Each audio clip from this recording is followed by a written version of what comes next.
It's Prowl 1701 here, and today we're going to talk about Season 18. Did Season 18 suck? Not at all. Season 18 is great. Every Tom Baker season is great. Season 18 is interesting because it's not like any other Tom Baker season, and it's not like any other season in Doctor Who. It has a very unique feel to it. It does have this feel of entropy, things ending, things dying, things decaying, and it's a unique take Tom Baker has on the Fourth Doctor here that we don't ever really see from him again. You always get this impression that Logopolis picks up quite a bit of time after Shada ended. Tom Baker visibly looks older. His outfit has changed. You just get this impression that a lot of time has passed. He's become a little more somber, a little old, like us in real life when we get older, you know, being a different person, you know, in your mid-40s than you were in your early 30s, say. Having calmed down a little bit. Maybe you don't have quite so much energy. It feels like that. We have some pretty good stories. Really, the only bad story in the bit, I would say, is Leisure Hive, which is still watchable. It's not like Modern Who bad, or like Delta and the Bannerman bad. But I consider it a bad story. Probably my second least favorite Tom Baker story, to be honest. But I don't hate it. I can watch it. It just doesn't do much for me. Meg Loss, I like. Underrated story. Love that one. Good four-parter that needed to be longer. It's one of those rare times where I watch it and I'm like, it needs to be longer. I like Meg Loss. I love Tom Baker in the dual roles. I love it making sense for Tom Baker to be in dual roles. That's actually central to the plot, unlike The Massacre and Enemy of the World, where it's just convenient, or where it's just coincidence. He just happens to meet someone who coincidentally looks like him. Same thing with Black Orchid. I'm always put off a bit by episodes that do that. Enemy of the World's great, but overrated. Black Orchid is just meh. It's alright. It's not as good as King's Demons. Meg Loss, it actually makes sense. I like some of the special effects used in it, like when the Meg Loss is shifting and stuff a little bit. I love having Jacqueline Hill back as a different character here. It's nice to get her back in Doctor Who. I enjoy this. I just wish it was like an episode longer. That would be really neat. The ending seems a little too abrupt for me. Full Circle is one I'm a little kinder towards, fresh off a rewatch. I don't dislike it by any means. Full Circle does things I like, things I don't like, and then just kind of stuff that happens. It's fine. And again, fresh off a rewatch, I'm definitely a little kinder to it. Overall, it's just fine. I enjoy some of the aspects of it, like the Doctor figuring out how they're assembling but also disassembling the ship because they don't know what to do. But on the other hand, I also hate how it kind of sidelines K9 and how it has Romana being controlled by the bugs or whatever, because I hate when the companions get controlled by something. It's just such a trope. So a bit of a mixed bag for me. I love State of Decay. State of Decay is the masterpiece of the season. I absolutely love State of Decay. It's so good. It's a nice throwback to the Hinchcliffe era, or, of course, you know, Horror of Fang Rock, if you want to get slightly past the Hinchcliffe era. I like that. I think it's executed well. I love the kind of theatrical nature of the three. I love the effect of them dying. It has a couple of rough spots, like the effects for the Great One, or whatever it is they call him. The King Vampire, are kind of naffed, like when they see him floating under the ground, looks silly. His hand reaching up and getting pierced by the thing at the end is a little silly. It could use some updated effects.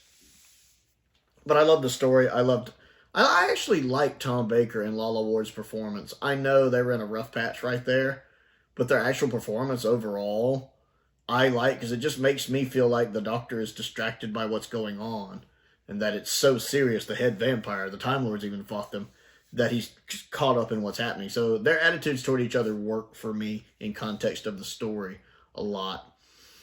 Warrior's Gate is fantastic because I love its visual execution. The story itself is fine. I enjoyed the novelization of it as well, actually. The story is fine. I enjoy it. It's a good story.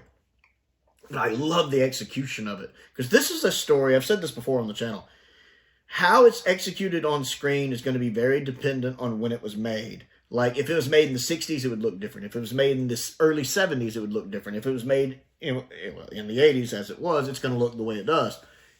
If it was made in the 90s, it'd look different. 2000s, 2010s, today, it's going to be executed very differently. That's one of the things I like about a story like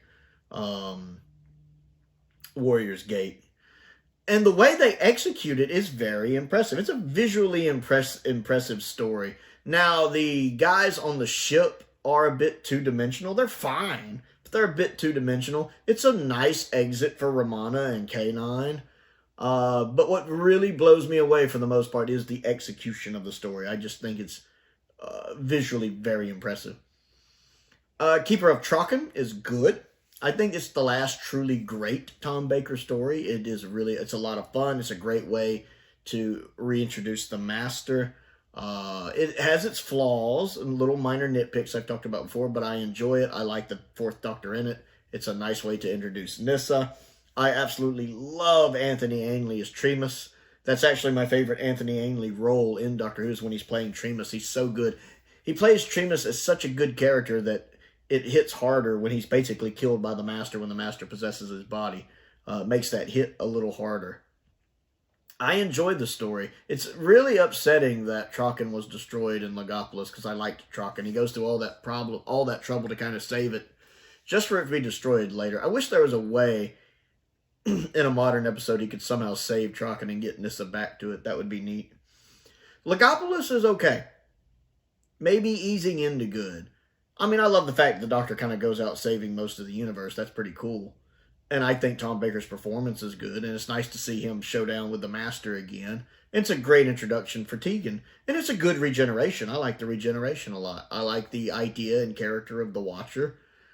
Just for some reason, it doesn't come together well for me. It's just kind of middle of the road story-wise. It's certainly not bad by any sense, but it's not really great either. It's just kind of there. I feel like for a regeneration story, it needed to be more, especially for the Fourth Doctor. Like, imagine if the Fourth Doctor had gotten the Caves of Androzani, and that had been his swan song. That would have been amazing. Because Logopolis, while being good, just doesn't hold a candle to Caves. They should have gotten Robert Holmes to write Tom Baker's final story. That's what they should have done. So season 18 is nice. Again, I like the unique feel it has to it. It has a nice variety of stories. I actually really enjoy how Tom Baker's performing the Doctor here, even if Tom Baker himself might have been unhappy behind the scenes. I think it's a great exit for Romana. I think it's a great introduction to Nyssa and Tegan and Adric. I think it's a really good season of Doctor Who, an underrated season of Doctor Who. So what do you think of Season 18 of Classic Doctor Who? Comment down below and let me know. Don't forget to click the like button and the subscribe button and the bell for notifications so you never miss out on another video. I also have a Patreon if you would like to support me on that. There's a link to that down in the description below as well. I want to give a shout out to some of my top tier patrons. Colin Coney, Stephen Crane, and Finn Perkins. I appreciate their support, as I do the support of all of my patrons. I have a P.O. box down there, and a link to my Amazon wish list is down there as well. Most importantly, thank you for watching.